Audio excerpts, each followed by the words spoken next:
নির্বাচনে গণভোট সম্পর্কে স্পষ্ট ধারণা নেই সুন্দরবনের উপকূলীয় জেলে, বাওয়ালি ও মৌয়ালদের। পছন্দের প্রার্থীকে ভোট দিয়ে শুধু এমপি নির্বাচনই বোঝেন তারা। সুশীল সমাজ বলছে, নির্বাচনের আগে এসব এলাকার মানুষের মাঝে গণভোট সম্পর্কে ধারণা দেওয়া দরকার। নজরুল ইসলাম আকনের তথ্য ছবিতে প্রতিবেদন।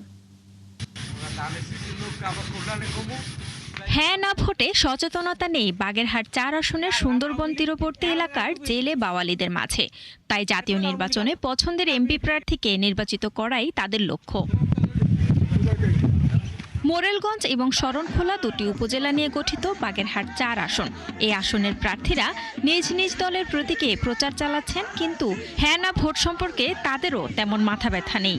এতে সাধারণ ভোটাররা সংসদ নির্বাচনে আগ্রহী থাকলেও গণভোট নিয়ে ধারণা পাচ্ছেন না। কালার এক্সপার্ট এবং ডার্ক স্যাপ সমৃদ্ধ অরিক্স অ্যাডভান্স ডিটারজেন্ট পাউডার আপনার লন্ড্রি এক্সপার্ট।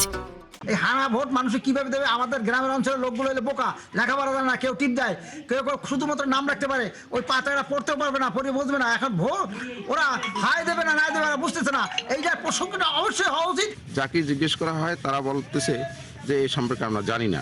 সরকারের উচিত এই মুহূর্তে যে উপকূলীয় অঞ্চলের দিকে তাকানো, যাতে তাদেরকে সচেতন করা যায় হ্যাঁ হলে কি হবে, না হলে কি হবে। সচেতন মানুষের মত, এইসব এলাকায় শিক্ষার হার তুলনামূলক কম হওয়ায় উঠান বৈঠক, মাইকিং কিংবা স্বেচ্ছাসেবীদের মাধ্যমে সরাসরি গণভোটের প্রচার করা জরুরি।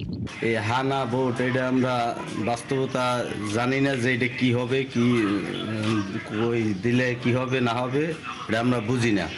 ঠিক আছে, এটা তো আমাকে বুঝাইও বলে নাই। আমরা হানা আমরা বুঝি না, আমরা ওতে কি দিব না দিব আমি বুঝি না। আমরা বুঝতে পারছি যে সংসদ নির্বাচন হবে, কিন্তু হানা ভোট সম্পর্কে আমাদের জানা নেই।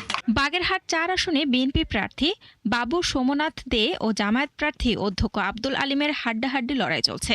এছাড়া কাজী খায়রুজ্জামান শিপন স্বতন্ত্র নির্বাচন করছেন। শান্তা ইসলাম, ৭১।